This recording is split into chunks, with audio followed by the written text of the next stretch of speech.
Hey yo, what's good? So you look at the title and maybe you think I'm gonna talk about the Castillo fight, right?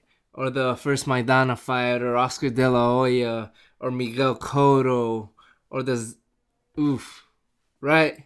You think I'm gonna talk about those fights? But I'm gonna talk about another close fight where another fighter gave him troubles, which was the tip of my tongue right now. It was the Zab Judah fight.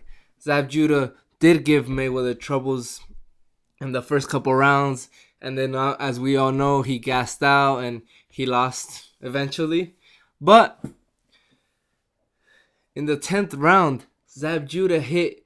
He loaded up and he hit hard right, a right uppercut right to Mayweather's, his right to his babies.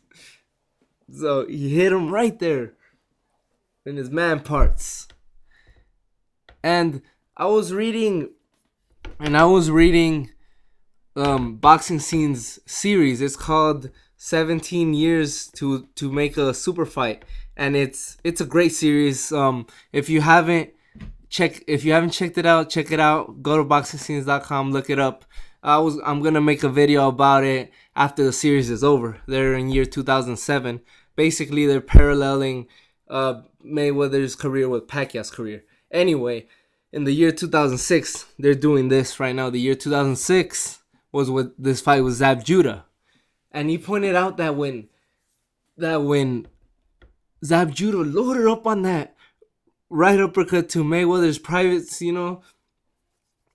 that of course it was a blatant foul, but Uncle Roger stepped into the ring, wanted to hurt, wanted to hit, wanted to hurt Zab Judah for deliberately hitting his nephew low. He went into the ring with bad intentions, right?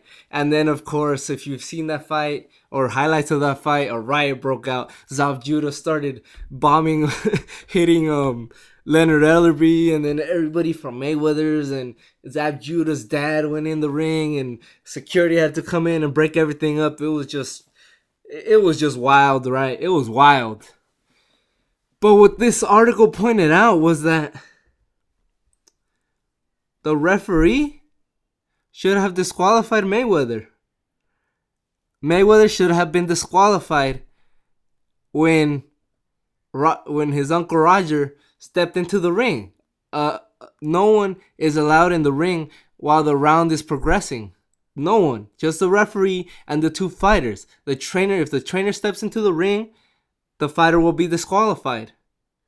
So that should have been Mayweather's first loss. Despite any other fight that we think is close that could be argued. It could be argued that he lost, right? Or that he should have lost.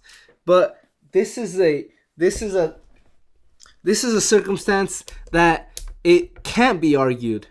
That's the rules. The rules state that a fighter is disqualified if his trainer steps into the ring. So, yeah, this is just something that I never thought about, and that maybe if you hadn't thought about it either, maybe I could, project that to you guys. I just thought it was very interesting. And it's interesting to think, what if Mayweather had lost it to Zab Judah the first, in 2006? What if he had taken his first loss or his only loss in his career in a form of disqualification, just like Roy Jones? It didn't affect Roy Jones too much. He still had his legacy and all. So, of course, he would have probably fought in a rematch, but would he have still fought Carlos Baldomir? Would he have still gotten the De La Hoya fight with a single loss? His undefeated record has always been his selling point, has always been his pride. He prides himself in being undefeated. He says he's the greatest of all time. Or he's said in the past that he's the greatest of all time because of his So I just wanted to tell you guys this interesting fact, or this interesting piece of trivia. What do you guys think about this? Should Mayweather have been disqualified? And how do you think that would have affected his legacy? A loss by disqualification. Do you guys think it would have affected his legacy? All right, everybody. Don't forget to rate and subscribe. And please, I want your feedback. Peace.